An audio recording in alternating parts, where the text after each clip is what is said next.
Sit back and enjoy our Sunday matinee.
Before we start the show tonight, we've had a little letter from Mrs. Dorothy Kitchen, whose daughter, Anthea, is getting married today. Yeah, and apparently Anthea's a great fan of the show, which is very nice, thank you very much. And Mum wondered whether it'd be possible for us to say just a sort of few words to her on this very, very special day. I mean, what does she think this is? Radio 1, the stupid cow? So you're getting married, big day. Piss off!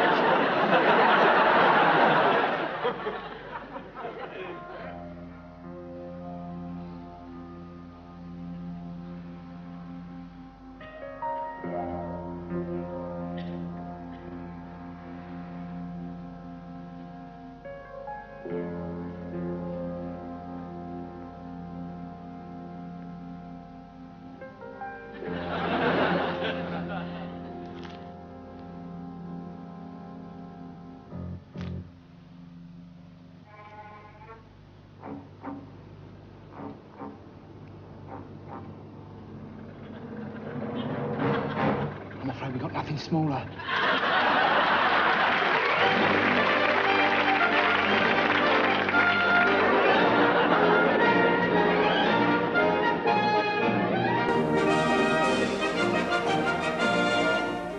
One of the most difficult tasks facing a murderer is what should he do with the body? Should he hide it or destroy it?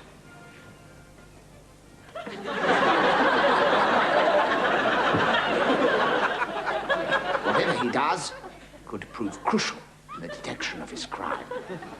In their office in Scotland Yard, Inspector Bribesy and Sergeant Porno are busy catching up on some important paperwork. Why do yours always go further than mine, Porno? I think it helps if you fold it into the shape of an aeroplane first, sir. Yes, perhaps you're right. Fly's been pestering me all afternoon. Do you want the newspaper, sir? Yes, good idea.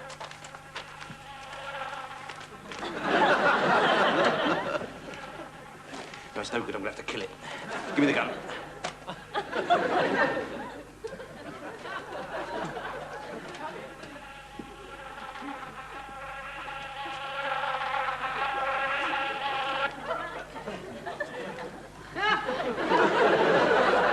Sergeant.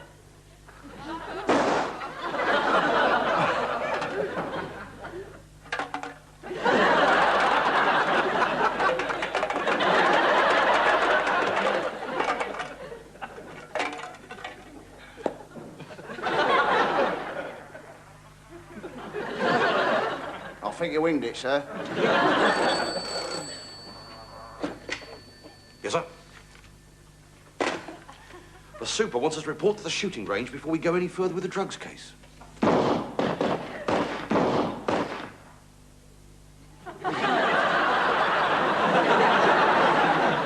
Well, what do you think of that? Right, Sergeant. This is the procedure. you announce that you are an armed policeman. Then you tell the villain that this is his one and only warning. And then, if he still refuses to give himself up, you open fire. You got that? Give it a try. That was your last warning! Oh, by the way, I'm an armed policeman. Well, basically, that's very sound, Sergeant. The order was slightly wrong, but I'll try again, sir. I'll try again. Why not? This is an armed warning, and I am your last policeman!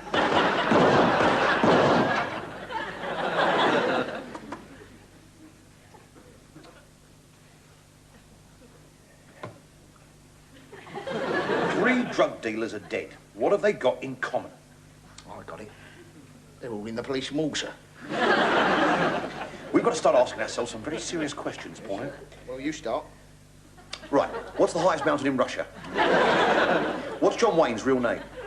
Marion Faithful. Close, try again. John Faithful. Sorry, next one. Where in London is Rotten Row? Oh, I know this one, it's on the tip of me tongue. Wrong, it's in Hyde Park. Damn. All right. Who scored the fastest century in cricket? I'm hopeless at sport. All right, I'll ask you about Hello? Hello? Is that you, Porno? Yes, sir. Have you finished my song yet? No, sir. Well, get off the line. What? There's been another murder. Oh, dear. Well, get the car, Porno, get the car.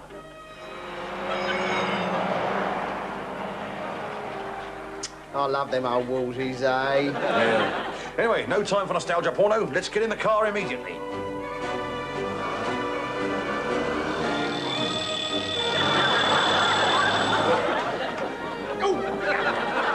Get back, Porno, get back. All right, Constable, where's the body? This way, sir. Right, stand back.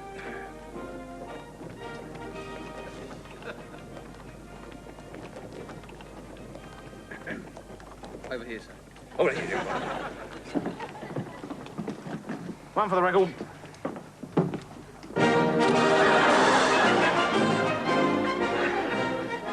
I don't think it's our man, sir. Yeah, too small. Might as well chuck him back in, I think. Hello, sir. Carry on. I get paid a lot of money for lying in the sun. Than I should do. I'm a top-class reporter.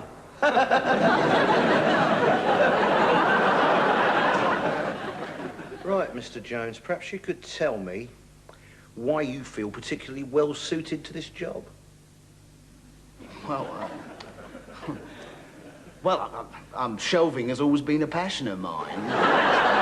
I mean, I think I'm attracted by the idea of being able to put, you know, something into shelving, really get involved in the world of shelving, you know, freestanding units and interconnecting brackets and melamine tops, you know. I just love the way they stand there, you know, and holding up like vases and books and little china dogs and just being so interesting, you know. Yeah, I see, yeah. So, why did you do a master's degree in marine biology? Well, I thought it'd be a springboard into shelving, you know. You're what you might call a bit of a shelving freak. Oh, yeah. Oh, well, I mean, it's in my blood. I mean, I come from a shelving family, you know, and I just wanted to put back onto shelves some of the things that I've sort of taken off them, you know. It's a pity this job's got nothing to do with shelving, isn't it? Yes, it is, yeah. Still, nice to have a hobby. Oh, yeah, well, that's all it is. It's just a hobby. It's just one of my interests. I mean, I'm far more interested in other things, you know. Such as? Buying. Selling. No, well, I'm a sort of, I'm basically, the trouble with me is I'm an outdoor, sit at a desk, stay at home, loner who likes meeting people sort of chap, you know. And I've always wanted to work in communications. Computers. Community theatre, you know. Graphics, bookkeeping, beekeeping, aerodynamics, designer jeans, loft insulation, journalism, farming, welding. Mr. Jones, would it be fair to assume that you've got no idea what this job is about? Yes, that's right. Congratulations, Mr. Jones. Welcome to British Telecom.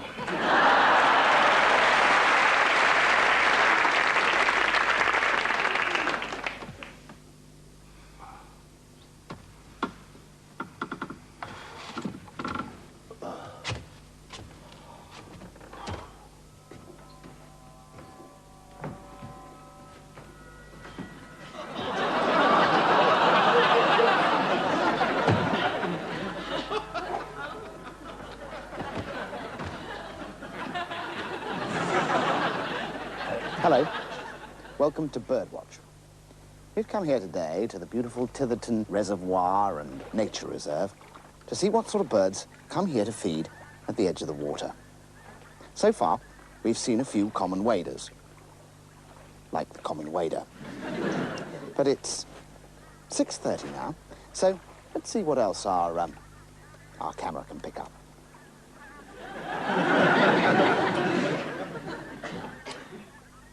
Well, as you can see, there's not too much activity at the moment, but soon the wading birds will start to,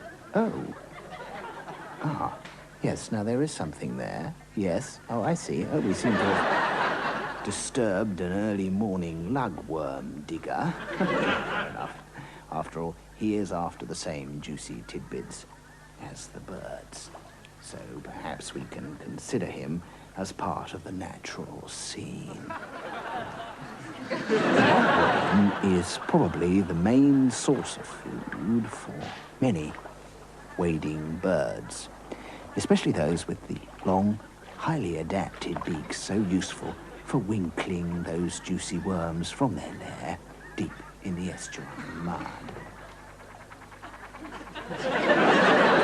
Other beak adaptations include short, powerful beaks.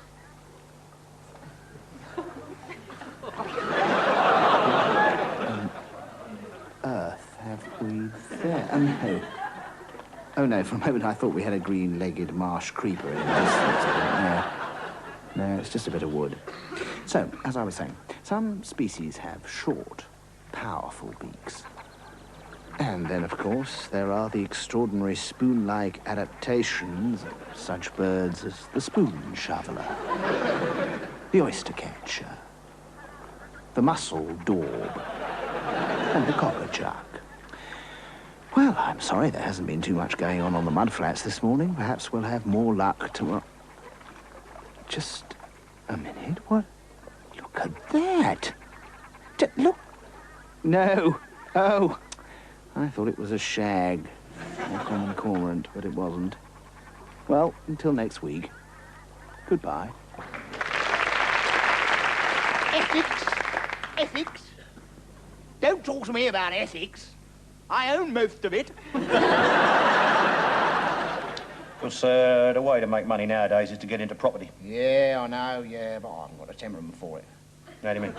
Well, I can be a burglar, you know, I've thought... No, I'm not talking about burglary, I'm talking about property speculation. Oh, yeah. You think about it, I mean, that house you live in, your house, that must be worth a few bob. Now, that must be worth... house? Oh, yeah, what do you think about selling that, mate? Yeah. Really? Have you had it valued?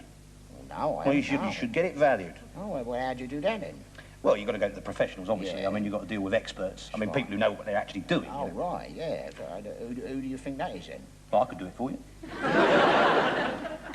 Yeah, but I mean, you're not an estate agent, are you? I'm not, no, I'm not, but I could be. Yeah, but I mean, you're just a sort of lazy good-for-nothing who's out to make a quick... Well... Yeah, I see what you mean, yeah. I mean, you don't know nothing about houses. I know about houses, You I know about don't know houses. nothing about houses. Of course I do. Well, I mean, your house has got a bloody great leak in it, hasn't it? Look, Yeah. it's bound to have a leak in the roof. I mean, the age of that house, I mean, it's still got the original tiles on it, you know. Has it? I was there when a bloke from Barrett stuck them up there. Yeah. The other thing is, I know about the property market. Do you? See, 'cause Yeah. it's up and down all the Yeah, time. is it? Yeah. My mum, you know my mum? Well, she's your mother, isn't she? That's right. Now, she has got a house in Dulwich. Oh, yeah. Dulwich, you know, Yeah. near that posh school. What's it called? Arrow. That's the one. Yeah. Now, she bought that for 500 quid just, Oh, yeah. just before the war. Yeah. Right? Yeah.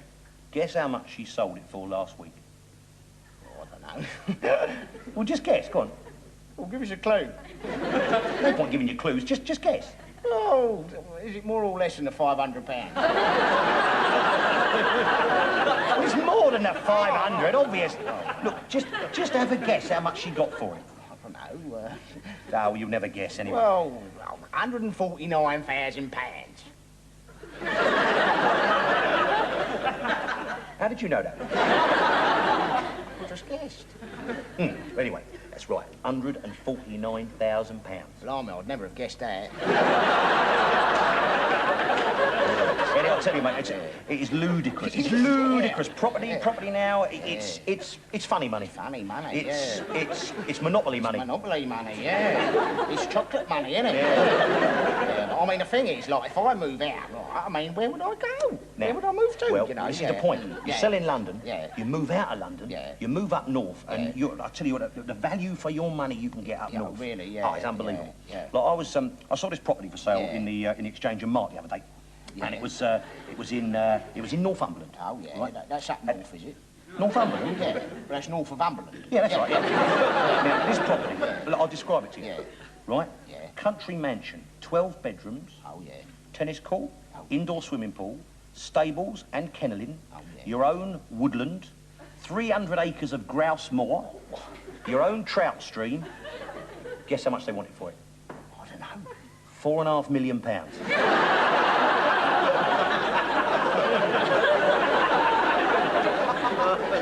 That's a snip, isn't it? Oh, yeah. Do you want to know why it was so reasonable? No, I don't know. Because it was miles from the tube. Oh, well, there we are. That's it, yeah. I mean, I think that is like, a little bit like out of my league, isn't it, really? I mean, one with one thing or another, I mean, then there'd be the stamp duty on top of that. That's true, yeah. That's another 18p, isn't it? Yeah. I think you only got to look what happened, right, to my Uncle Muriel and his husband. And their two little ones. Oh, the two little ones, yeah. How old are they now? Well, I can never tell the age of them chihuahuas. No. And they had terrible trouble, right, because they was going to move out, right? And then when the bloke what they was going to move into, right, he wouldn't move because the people who was moving out of his house, what he bought the house from, like, and they were like, they wouldn't move out of their house because it was the people who moved out of their house. I know what happened there, mate. What's that? You see, the chain had broken.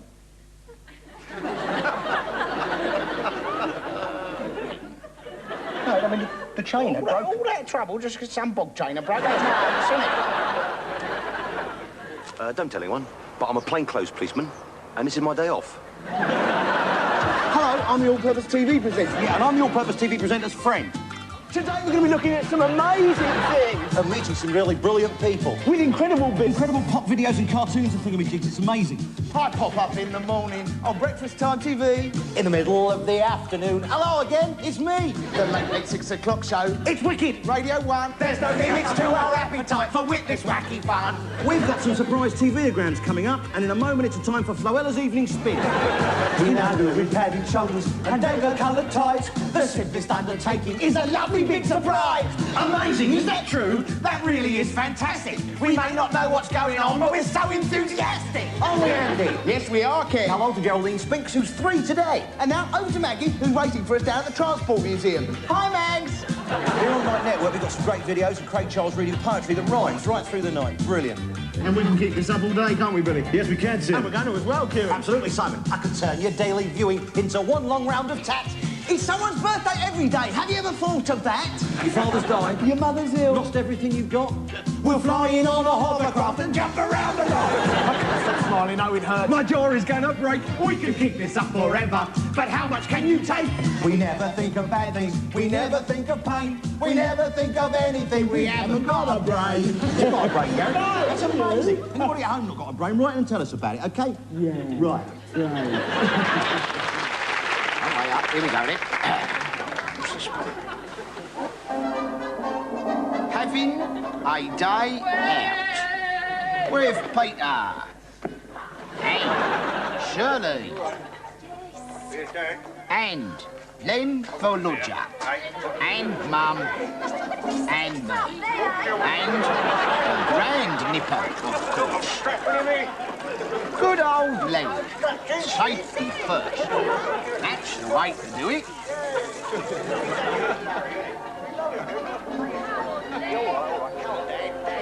So, off we jolly well go. All aboard for adventure. Off we go, off we go, off we go. First stop, Len has refreshment. Shirley changes the bottle. What am I supposed to know? Did I take it off or what? Well, Mum changes the wheel. Peter, turn it off! Come on, turn it off! We're never going to get away, are we? It's done. I don't know what you're complaining Well, about. that's not done, is it, woman? Oh, For heaven's sake, look at the mess you made of that. I'll have to do It's this. not a mess. submarine. Second stop. Inside the car again. Singing this time.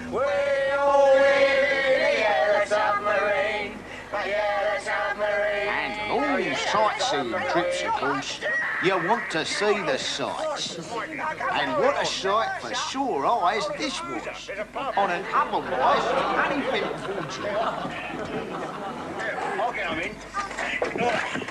Come on, everybody. Out of the car. Let's have a look. What have we got here, then? A hubcap. Contents of a lady's handbag. A first aid kit. Could you stand back there, please, sir? And a policeman. Just a minute. I'll just come in. What's going on in here? Oh dear. What a terrible mess here. Let's have a look, dear. Let's have a look. Poor man. Still, nothing a few stitches won't take care of. Me? Here you are, my son. Here, Dad. Here's a point where. Oi, what's this? Len taking the law into his own hands? Surely not.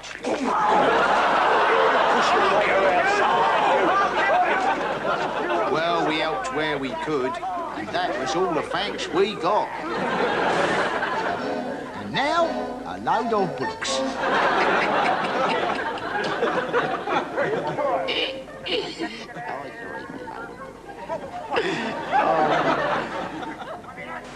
Talking of bullocks. Oh, I forgot my food! Here's a silly cow if ever I saw it. Luckily, young Peter comes to the rescue with lunch. What is it, an antelope or something? No trouble with the sandwiches now, eh? Look. Oi, oi, here comes trouble.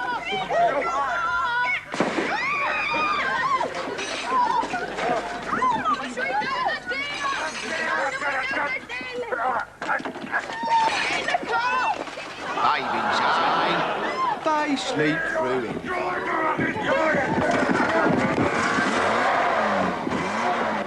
An anxious moment for our cameraman here. Miss. So the end of a perfect day. And what a picture. One for the album.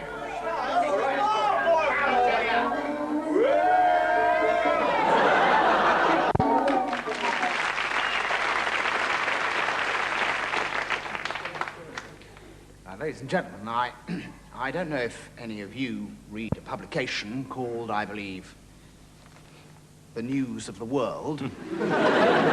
We certainly don't. Well, I mean, except for last week, when certain allegations were made in it about us. Now, I don't think it would be useful to repeat them here. No, I don't think it... No. But we would just like to take this opportunity to, well, set the record straight. Absolutely, yeah. Mel and I have known each other for, well, years. And although we work very closely together, we are... we are not... No. We're not. Oh, I mean, we get on very well, Yeah. and we're sometimes seen in public together, but we're not. You know, we're not... Exactly, yeah. Yes. Well, I mean, I'm not, anyway.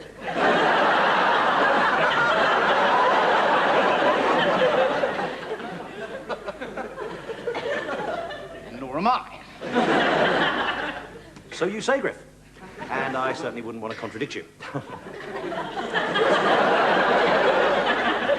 Good. I mean, it is actually nothing to be ashamed of, you know. Well, I mean, I know it's nothing to be I mean, ashamed of. it's a perfectly, you know, acceptable thing, you know? I mean... Well, I know it's a perfectly acceptable thing. It's just I'm not, I'm not. You seem very anxious to deny it all of a sudden. I am not a homosexual. How do you know? Well, I just know. Mm-hmm. Have you ever tried it? No. Well, then how would you react? How would you react if I were to suggest that we... That's disgusting.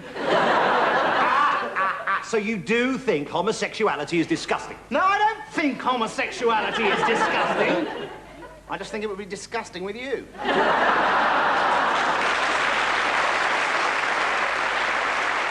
Oh, yes.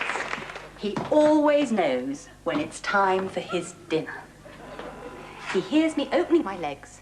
There's Fluffy out of the tin, meaty chunks. Delicious. Bowl loves it. I sits on the table and purrs with delight. Yummy. Mummy, never satisfied. Why don't you let me finish any of my sentence? And there's Fluffy. Kitty meat every time. 9 out of 10 cats talk more sense than their owners.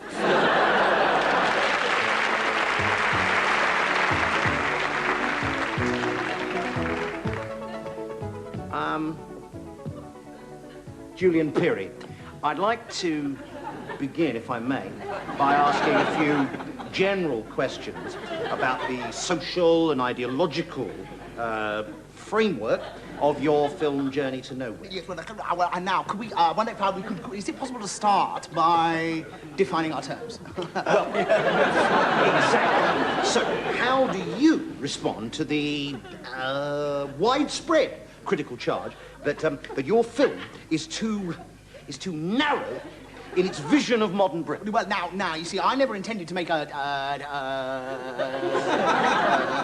fully rounded picture of Britain, or in any way embrace the whole of modern society.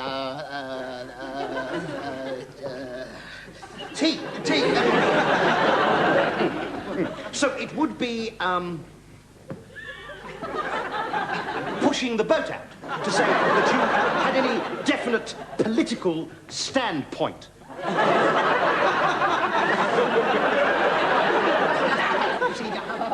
Now, you see, that is exactly the kind of knee-jerk critical reaction that really winds me up, you see. In no sense is this a political Calvi. Movie.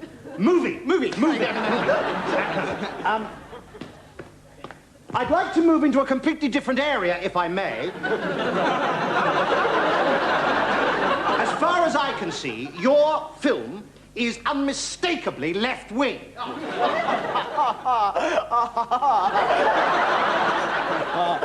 Hold your horses, hold your horses! Now, I mean, you're opening up a whole new can of... Oh, come on, Julian. You're pulling my leg, surely. Yes, I am.